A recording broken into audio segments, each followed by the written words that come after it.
नरं वपुषि कुञ्जरं मुखे मन्महे किमपि तुन्दिलं महः शरणं करवाणि शर्मदं ते चरणं वाणि चराचरोपजीव्यम् करुणामसृणैः कटाक्षपातैः कुरु माम् अम्ब कृतार्थ सार्थवाहम् शारदा शारदाम्भोजवदना सर्वदा सर्वदास्माकं सन्निधिः सन्निधिं क्रियात् विमलपटी कमलकुटी पुस्तकरुद्राक्ष शस्तहस्तपुटी कामाक्षि पक्ष्मलाक्षि कलितविपञ्ची विभासि वैरिञ्ची वागर्थाविव सम्पृक्तौ वागर्थप्रतिपत्तये जगतः पितरौ वन्दे पार्वती परमेश्वरौ गुरवे सर्वलोकानां भिषजे भवरोगिणां निधये सर्वविद्यानां दक्षिणामुक्तये नमः।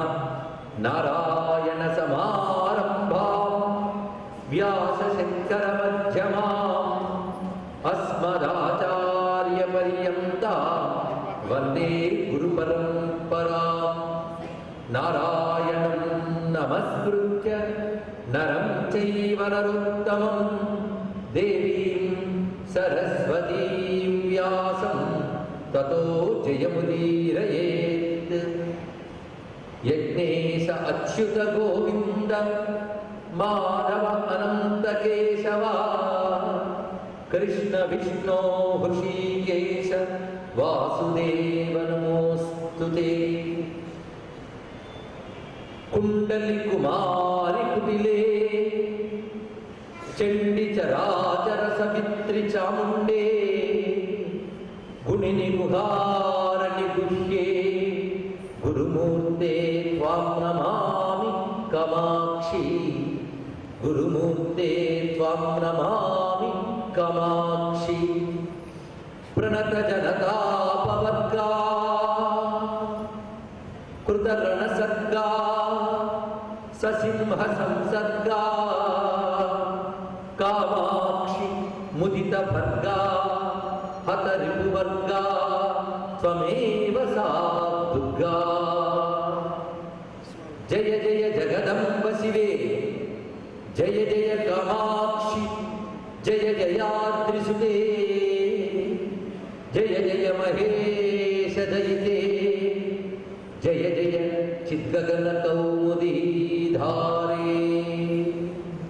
महाकाली महालक्ष्मी महासरस्वती स्वरूपिणी श्री दुर्गा परदेवतायै कामाक्षै ललितायै भुवनेश्वर्यै नमो नमः। దేవీమయమైన ఈ సభా సదస్సు శవనీయ నమస్సు సమర్పణ చేసుకుంటూ పురుషులిచ్చిన మంచి మాటలు చెప్పుకుంటూ ఉన్నాం.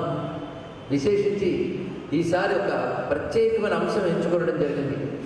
అది చండీ సప్తసతి అనే లోకంలో ప్రసిద్ధి చెందినటువంటి దేవీ మహాత్మ్యం అనేటువంటి ఒక అద్భుతమైన గ్రంథాన్ని గురువుల యొక్క ఆదేశం లభించింది. ఎందరో మహాత్ములు అడుగుపెట్టినటువంటి చోటు.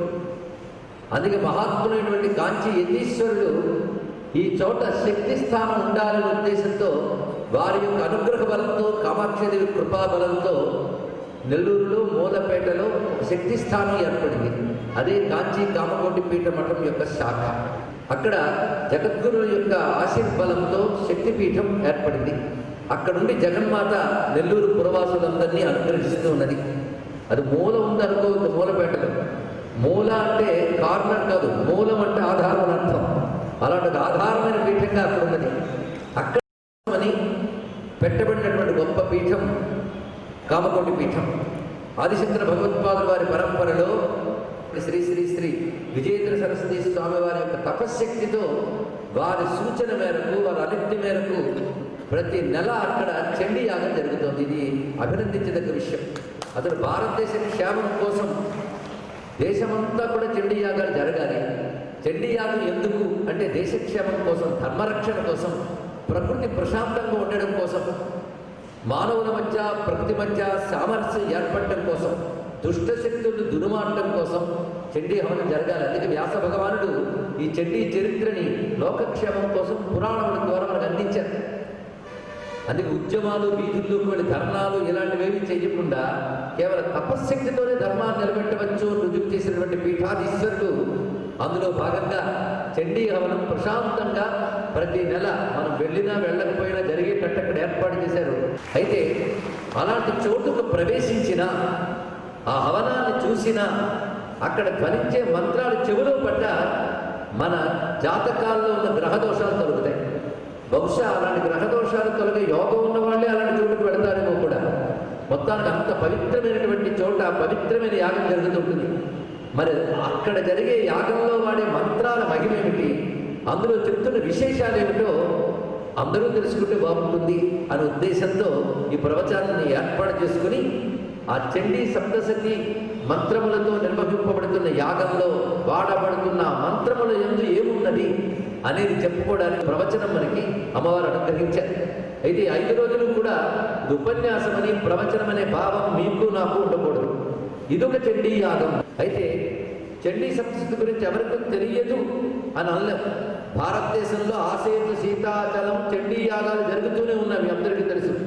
ఎక్కడ పెట్టినా అక్కడ చండీ యాగాలు.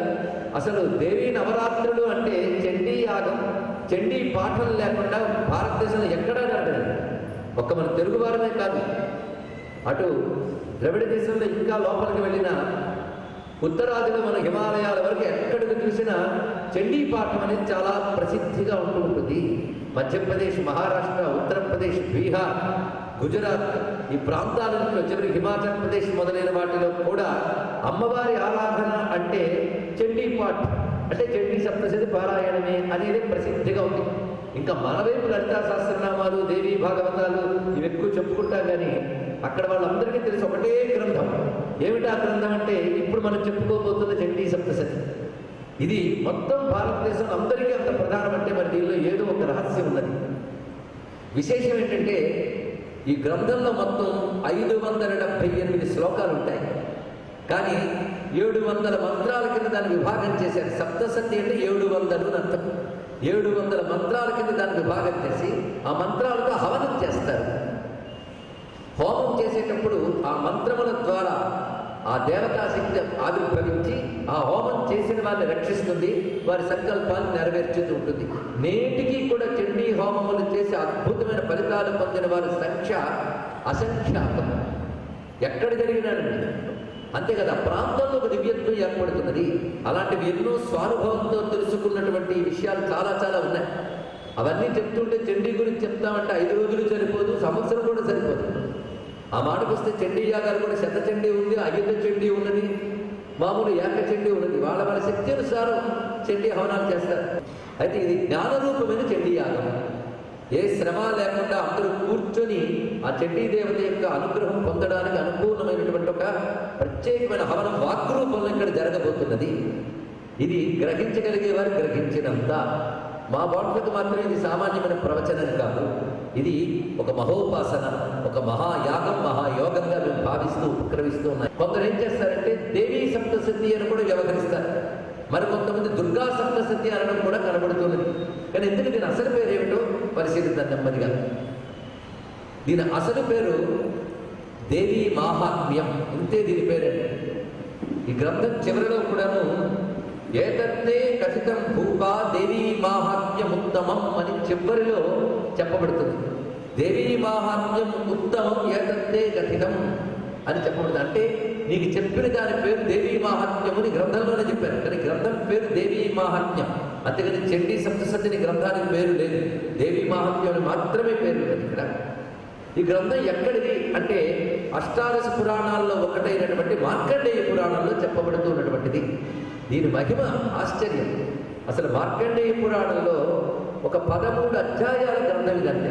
మొత్తం పురాణం లోపల ఒక భాగం 13 అధ్యాయాలు. అది కూడా 78వ అధ్యాయం నుంచి 90వ అధ్యాయం వరకు 13 అధ్యాయాలు మాత్రం మార్కండేయ పురాణంలో ఈ దేవీ మాహాత్మ్యం పేరుతో చెప్పబడుతున్నది. అది చివరికి ఆయన అన్నాడు దేవీ మాహాత్మ్యం ఉత్తమం అని. ఎవరన్నారు? వ్యాస భగవానుడు. ఇది దేవీ మహాత్మ్యం ఉత్తమం. ఉత్తమం అనే మాటకు అర్థం ఏంటంటే దీన్ని మించి మరొక గొప్ప వస్తువు లేదు సుమా, అంత శ్రేష్టమైనది దీని ఉద్దేశంతో దీని దేవీ మహాత్మ్యం అని చెప్పాడు. అయితే అంత మార్కండేయ పురాణం విడిచిపెట్టి ఈ 13 అధ్యాయాలే మాత్రమే తీసుకుని మనం దీన్ని పారాయణ చేస్తాం, హోమం చేస్తాం. దేవీ మహాత్మ్యానికి ఎన్ని రకాల వినియోగం ఉందంటే దీన్ని నిత్యం పారాయణ చేసుకోవచ్చు. నిత్యం కుదరకపోయినప్పుడు అమ్మవారి ఎందులో చెప్తారు ఎలా చేయాలో. చిత్రం ఏంటంటే ఈ గ్రంథాన్ని ఎలా వాడుకోవాలో అమ్మవారే చెప్పారు. అది ఈ గ్రంథంలోనే, మరెక్కడో కాదు.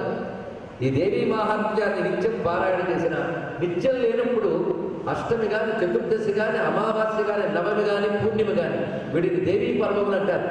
వాటి సమయంలో పారాయణ చేసిన, అక్కడికి ఇలాంటి తిథులు కుదిరినా కుదరకపోయినా, వాడికి ఏదో అనారోగ్యం ఏర్పడినా, దేశానికి ఉపద్రవం ఏర్పడినా, ఆ దోషం తొలగడం కోసం, శాంతి కలగడం కోసం దీన్ని పారాయణ చేయాలి అని అమ్మవారి సూచన ఇచ్చారు. అంతేకాదు ఆ పారాయణ చేయడమే కాకుండా ఇందులో చెప్పిన వాక్యాలతో హవనం చేస్తే నేను చాలా ప్రీతి చెందుతాను అని చెప్పింది. దాని ప్రకారంగా అనేక తంత్రశాస్త్రాల్లో, వందలాది తంత్రశాస్త్రాల్లో ఈ దేవీ మహాత్మ్యాన్ని ఏ విధంగా వినియోగం చేయాలో వాళ్ళు చెప్పారు ఇక్కడ. అలా తంత్రశాస్త్రాల్లోకి వెళ్ళేటప్పటికల్లా దీనికి దుర్గా సప్తశతి అని పేరు ఏర్పడింది. ఈ తంత్రశాస్త్రాల్లో అసలు పేరు మాత్రం దేవీ మహాత్మ్యం. తంత్రాలు అంటే మంత్రముల ద్వారా భగవత్ కృప పొందడానికి చేయవలసిన సాధనా విధానాలు. ఇది తంత్ర శబ్దానికి నిర్వచనం. ఇప్పుడు మంత్రం, యంత్రం, దేవత, పారాయణ, హవనం ఇత్యాది విధానాలన్నీ చెప్పబడతాయి. అదొక శాస్త్రం అండి, అదొక సైన్స్. అలాంటి తంత్రాల్లో దేవీ మహాత్మ్యంలో చెప్పిన 578 శ్లోకాలని ఎలా వినియోగించాలో వివరించారు. ఆ వివరణలోనే దీన్ని 700 మంత్రాలుగా విభజన చేయడం జరిగింది. కొంతమంది పెద్దలైతే దీన్ని మొత్తం 700 కాకుండా 900 మంత్రాలుగా విభాగం చేశారు. దాని నవశక్తి అనడం కూడా కనబడుతుంది. ఇది ఎక్కువ సంఖ్యలో చేయకపోయినా చేస్తున్న పెద్దలు ఉన్నారు నేటికి కూడా. అలాంటి మహాత్ములు, సిద్ధపురుషుల్ని చూసే భాగ్యం నాకు ఒకప్పుడు లభించింది. వారి సంప్రదాయం ప్రకారంగా నేడు నవశక్తి చేస్తున్న పెద్దవాళ్ళు ఉన్నారు. వీళ్ళు పూర్తిగా సమయాచార పద్ధతులు నేడు చేస్తున్నారు. వీళ్ళు నవశక్తి విధానం. ఇది కాకుండా సప్తశతి విధానం ఎక్కువగా భారతదేశం అంతటా వ్యాపించి ఉన్నది. ఇందులో ఏది గొప్పది అంటే రెండూ గొప్పవే.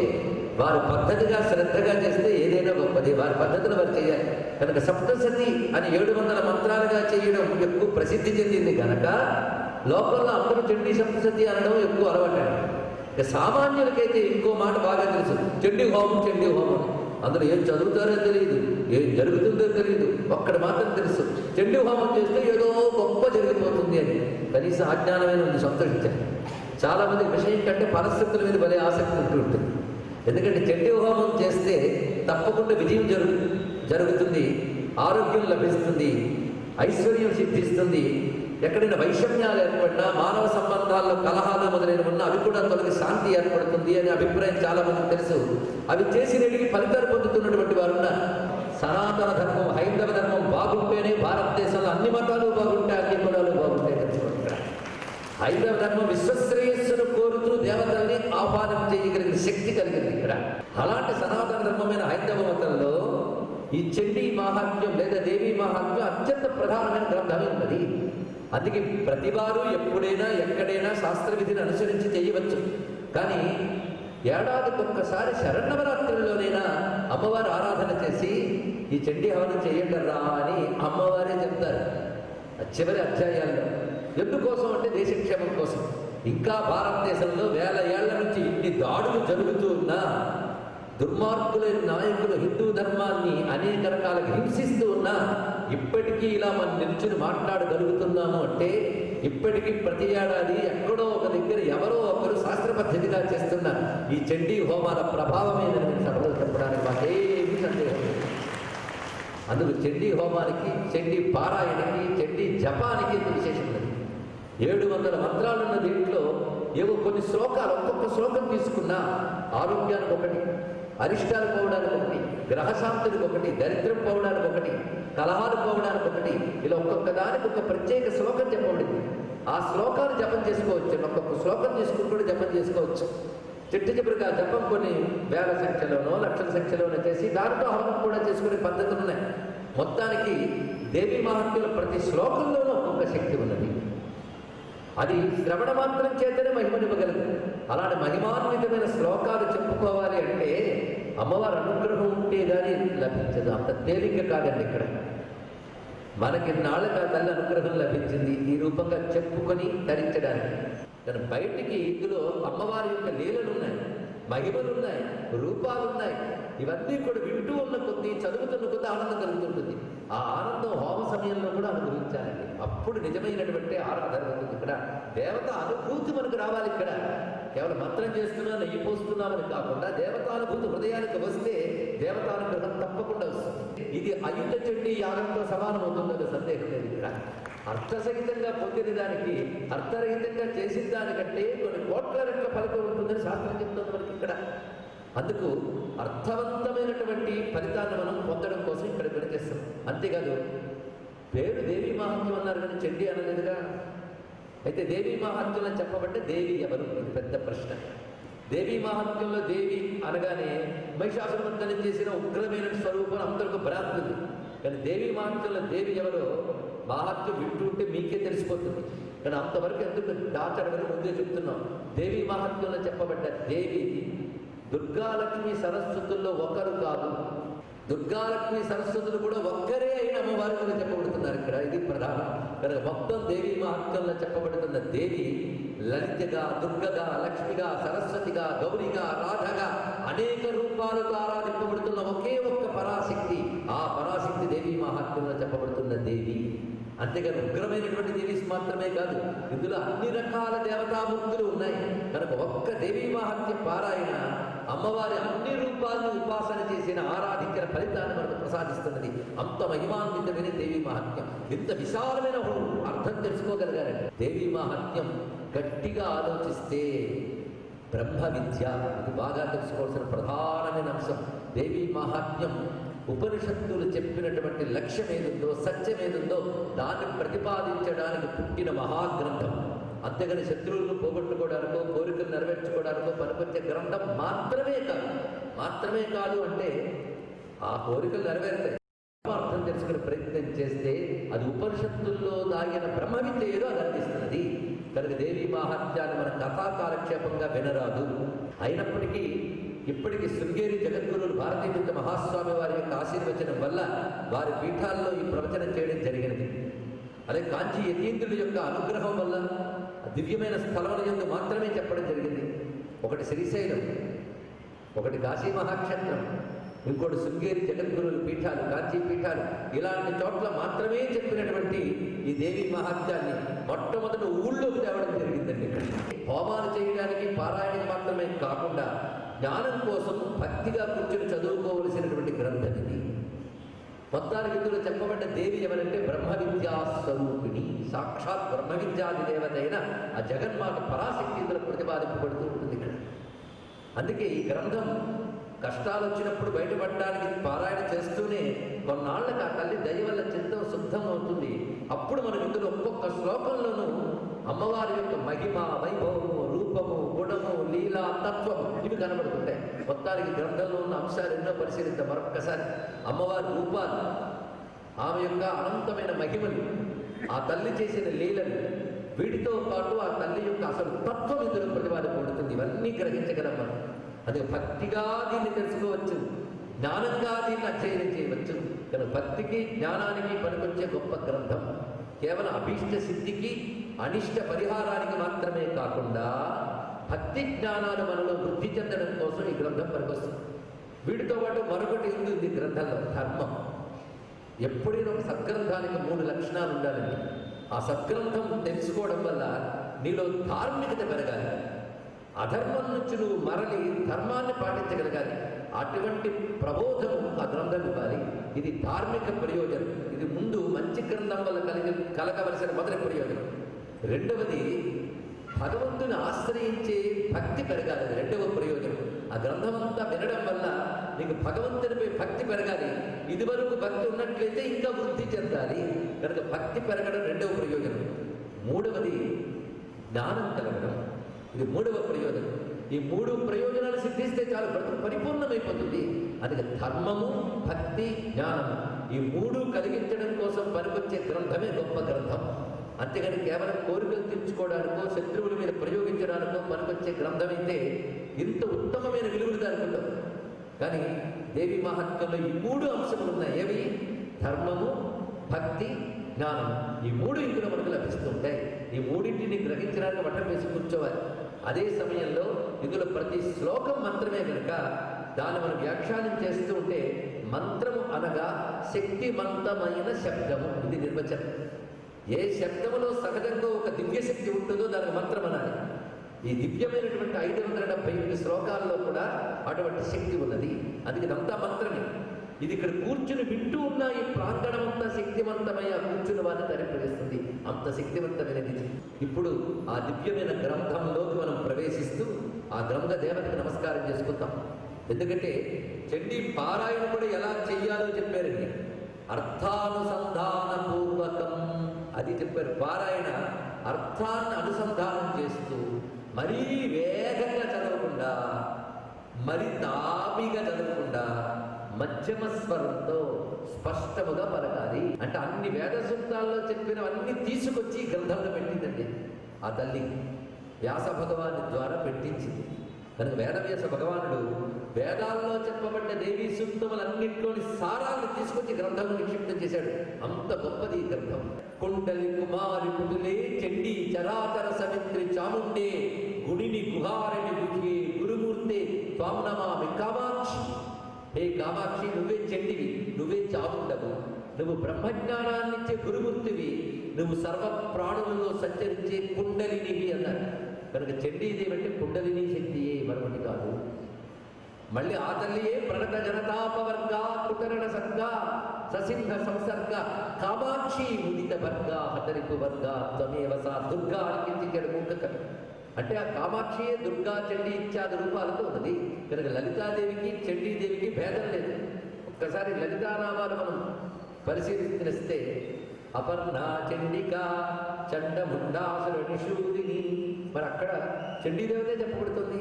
దుర్లభ దుర్గమా దుర్గా దుఃఖహంత్రి సుఖప్రద దుష్టధూర దురాచార శమని దోషవర్జిత సర్వజ్ఞ సాంద్ర కరుణ. ఈ నామములన్నీ సర్వజ్ఞ సాంద్ర కరుణ దగ్గర నుంచి అలా మహామాయ, మహాలక్ష్మి ఇత్యాది నామములు ఉన్నాయి. అవన్నీ కూడా చండీ సప్తసతి దేవత అయిన జగన్మాత గురించి చెప్పేవి. కనుక లలితకి చండీకి భేదం లేదు. నిజానికి లలిత చండీ అని కాదు, ఆవిడ పేరు దేవి. ఈ దేవి అనే పేరు పెట్టాడు వ్యాస భగవానుడి గ్రంథానికి. దేవి మహాత్మ్యం అన్నాడు. ఇది చాలా ప్రధానమైన శ్లోకం. ఇది సావర్ణి కథ కదా. మరి దేవి మహాత్మ్యం ఎందుకు అయ్యింది అంటే ఈ శ్లోకంలో నాంతర్యాన్ని పరిశీలిద్దాం. సావర్ణి సూర్యతనయ యో మనుహు గచ్చతే అష్టమ. మనుహు అంటే మనువు ఒక అర్థం. మనుహు అంటే శాస్త్రంలో మంత్రమును మరొకర్థం. ఇందులో ఒక మంత్రం గురించి చెప్పబోతున్నాను అంటున్నాడు మార్కండేయుడు. ఏంటి ఆ మంత్రము? ఇప్పుడు వివరిస్తున్నారు, జాగ్రత్తగా చూడండి. సా వర్ణి. మొత్తానికి దేవి మహాత్మ్యంలో మొదటి అక్షరం ఏంటి? సా. సా అనే మాటకి సంస్కృతంలో ఆమె అని అర్థం. ఆమె. కనుక ఇది సా కథ అంటే ఆమె యొక్క కథ అన్నాడు. ఆమె అంటే ఎవరు? దేవి అనొచ్చుగా, ఆమె ఎందుకు అనలేదు? ఇది ఆలోచించాలి. ఆమె అని ఎప్పుడంటారు తెలుసా? ఈమె అని చెప్పలేదు. నువ్వు ఈమె అని చేతితో చూపించలేనప్పుడు ఆమె అంటావు. అంటే ఇంద్రియాలకు గోచరం కానటువంటి ఒక మహాశక్తి ఎవరో ఆమె పేరు సా అన్నాడు. నిజంగా స్త్రీలింగంలో చెప్పాలి కనుక సా అన్నారు. పుంలింగంలో చెప్తే సహ అంటారు. నిజానికి అది సహ లేదా సా ఏమిటయ్యా అంటే తత్ అన్నారు ఇక్కడ. అది ఆశ్చర్యం. తత్ చితిస్తత్పద లక్ష్యార్థ చిదేకర స్వరూపుడి. తత్ అనే ఒక మాట ఉందండి సంస్కృతంలో. తత్ అంటే అది అని అర్థం. ఈ తచ్చబ్దము దేని తెలియజేస్తుందయ్యా అంటే చితిస్తత్పద లక్ష్యార్థ. తత్ అనేది ఈ సృష్టినంతటినీ నడుపుతూ సృష్టికి అతీతమై ఉన్న ఏ దివ్యశక్తి ఉందో దాన్ని తెలియజేస్తుంది. దీన్ని ఉపనిషత్తు పరబ్రహ్మ అన్నారు. ఆ పరబ్రహ్మకి సంబంధించిన పదం తత్.